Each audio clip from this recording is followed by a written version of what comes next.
Hello les potos. Aujourd'hui, je vais vous présenter un film qui s'appelle Bout de chou. Alors, cette comédie française a été réalisée par Adrien Piquet-Gauthier. Alors, ce qu'il faut savoir, c'est que c'est son tout premier film et on va tout de suite regarder tout à l'heure est-ce qu'il a réussi l'exercice, son premier test ou pas dans le cinéma français.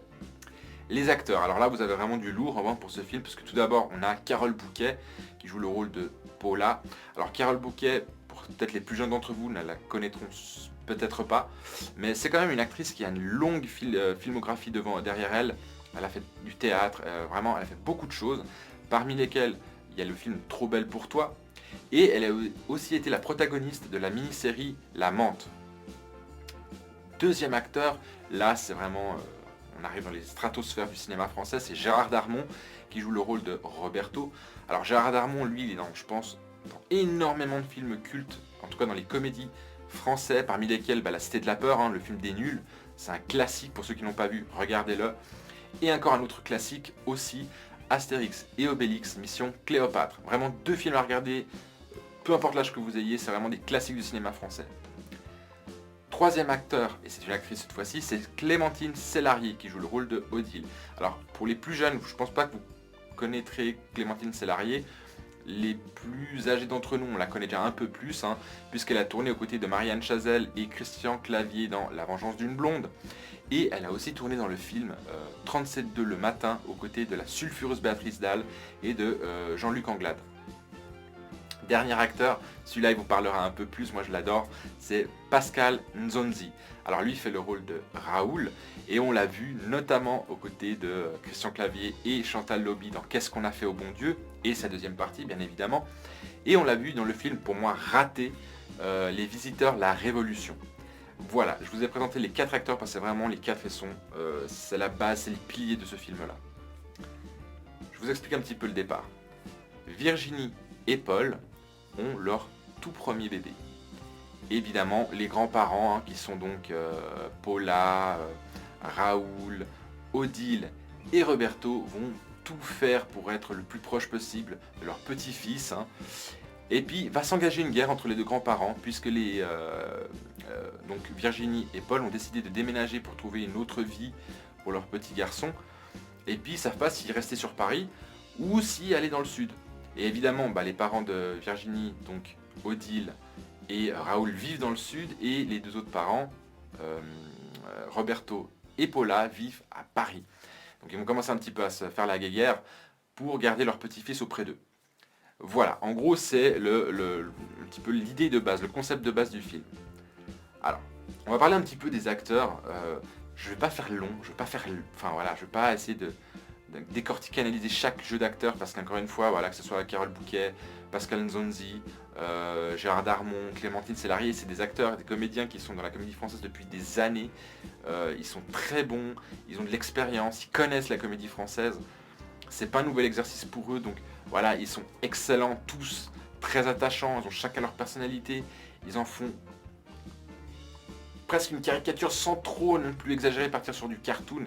Non, franchement, c'est des très bons acteurs, c'est des très bons comédiens. Dedans, vous avez même dans le casting Armel Lesniak. Voilà, c'est vraiment tous des très bons comédiens. Même les acteurs qui jouent Virginie et Paul, j'ai plus le nom exactement en tête, mais ils sont tous très bons. Je veux dire, je vais pas leur dire ils sont moyens. Non, ils sont tous très bons.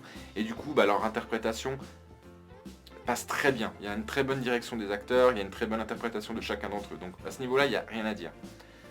Après, je ne vais pas commencer à analyser chaque aspect du film, je vais être très général sur ce coup-ci.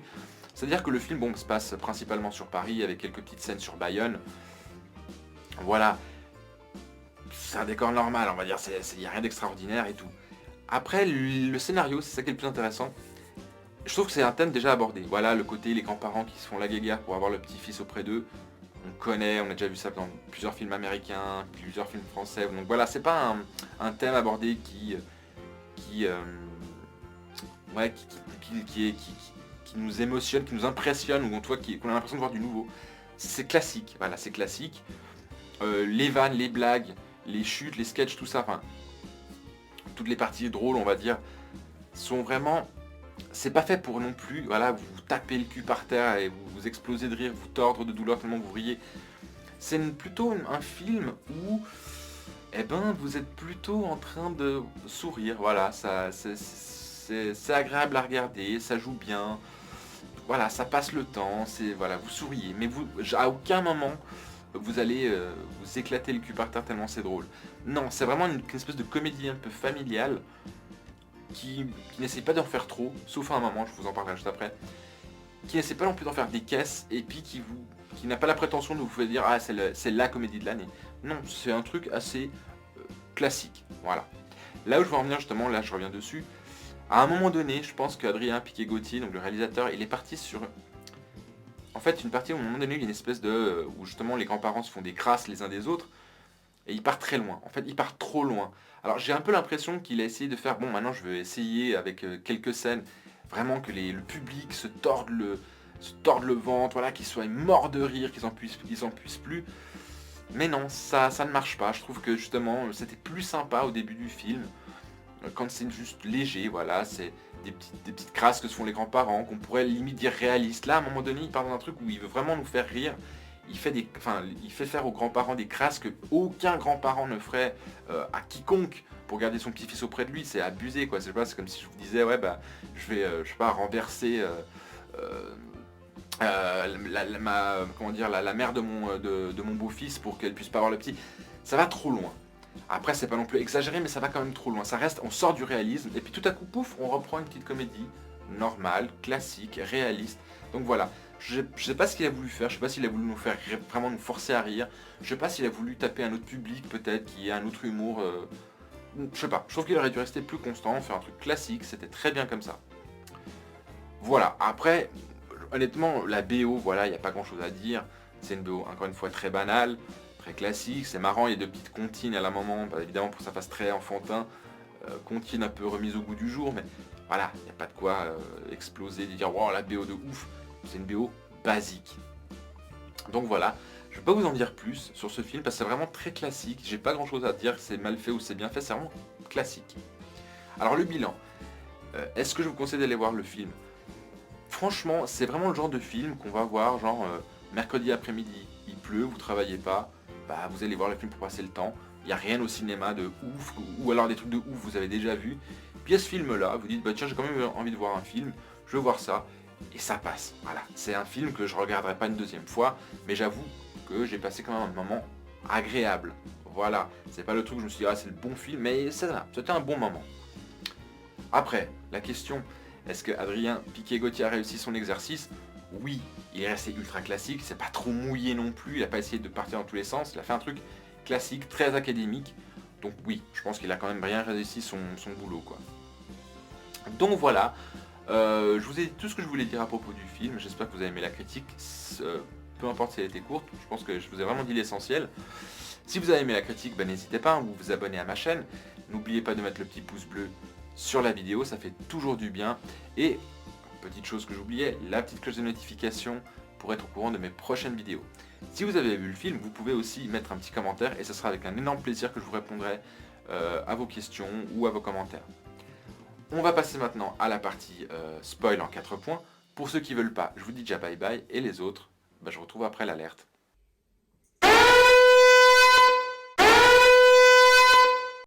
On se retrouve alors avec les 4 points spoil. Le premier point, vous allez voir, je ne vais pas vous faire une grosse révélation, c'est juste un petit peu pour vous, vous brosser un petit peu le départ. Et bien évidemment, alors on a Paul qui est dessinateur de BD, Virginie, la maman, qui elle fait des études pour devenir enseignante, ils ont le petit garçon, et puis bah, on a les 4 grands-parents. Donc on a Raoul, donc Pascal Nzonzi qui est apiculteur à Bayonne, et sa femme Odile, le seconde, et Odile c'est donc Clémentine Sélarié. À Paris, bah, on a Carole Bouquet qui s'appelle Paula, elle, on ne sait pas trop ce qu'elle fait, en tout cas elle a du pognon, ça c'est clair et net. Et puis Roberto, Gérard Darmon, lui c'est un riche homme d'affaires, il est au cœur d'une boîte et il gagne super bien sa vie, c'est le genre de gars qui se balade en Ferrari, il est divorcé de Paula donc depuis longtemps, et puis c'est un petit peu le gars qui aimerait bien se faire une copine jeune quoi. Donc voilà, c'est vraiment le départ. C'est clair, c'est pas une grosse révélation, mais c'est vraiment le départ que vous compreniez. Ensuite, le deuxième point que je voulais mettre en avant, c'est que voilà, au début, Paul et Virginie vivent à Paris, ils pensent partir à Bayonne, ça comme je vous l'ai expliqué. Et puis justement, Roberto et Paula vont tout faire pour qu'ils restent, et Odile et Raoul tout faire pour qu'ils aillent à Bayonne avec eux. Et puis on commence à se faire des crasses du type, par exemple, à un moment donné, il y a Roberto qui décide, avec Paula, d'acheter un appartement au couple et au petit Bouchou pour qu'il reste sur Paris. Un bel appartement sur Paris et tout. Voilà, alors ça c'est fait de manière assez légère, encore une fois, dans le film, mais c'est réaliste. Je verrais bien des grands-parents dire à leurs enfants, bougez pas de là, vous inquiétez pas, on va trouver un appartement, vous allez voir, vous allez être bien à Paris. Voilà, ça, ce genre de petites blagues comme ça reste réaliste, c'est léger, c'est bien tourné, c'est bien interprété. Jusqu'à là, pour moi, ça allait. Ce qui m'amène au troisième point, justement, c'est là où je vous dis où ça part un peu en live à un moment donné. C'est qu'à un moment donné, en fait, les parents de Virginie, donc Raoul et Odile, vont commencer à faire des trucs assez trash, quoi. Ils vont commencer à dégonfler les pneus, à crever les pneus de Paul et Virginie. Carrément, il y a Odile qui va voler la selle et la roue avant du vélo de Virginie quand elle était en cours pour devenir enseignante. Donc, ils vont lâcher des rats dans le parc qui est proche de chez Virginie et Paul pour que le parc ferme pour dératisation. Donc, du coup, elle peut plus promener le petit bout de chou dans le parc. Et c'est vraiment des trucs. On part dans des excès et dans des espèces de trucs où c'est moins léger et moins réaliste. Je veux dire, je vois pas des grands-parents arriver avec une cage de rats et libérer ça dans le parc pour que la fille ne puisse pas aller promener le petit. Je vois pas non plus un père de famille, enfin un grand-père, aller crever les pneus de sa fille ou de son beau-fils pour qu'ils viennent sur Bayonne pour montrer que Paris c'est dangereux. Enfin voilà, c'est des trucs, ça part un peu vraiment dans le cartoon limite. Et puis après, bof, ça redescend, normal. Le quatrième point, c'est tout simplement la fin. Qu'est-ce que Virginie et Paul décident de faire avec leur petit bout de chou? Eh ben, ils décident effectivement de déménager, mais ils vont déménager sur Marseille, c'est-à-dire ni sur Bayonne, ni sur Paris. Roberto, lui, a décidé d'habiter à Marrakech. Paula vit toujours sur Paris, et Odile et Raoul vivent toujours sur Bayonne avec leur activité d'apiculture. Donc voilà, c'est une fin un petit peu consensuelle, il n'y a pas de happy end, enfin si, il y a un happy end pour le coup, mais c'est très consensuel. Voilà, on n'attendait pas non plus une fin incroyable. Donc voilà, c'est vraiment les 4 points que je voulais vous mettre en avant. J'espère qu'ils vous ont plu. Vous savez déjà tout quoi faire si c'est le cas, mais en attendant, prenez soin de vous et bye bye.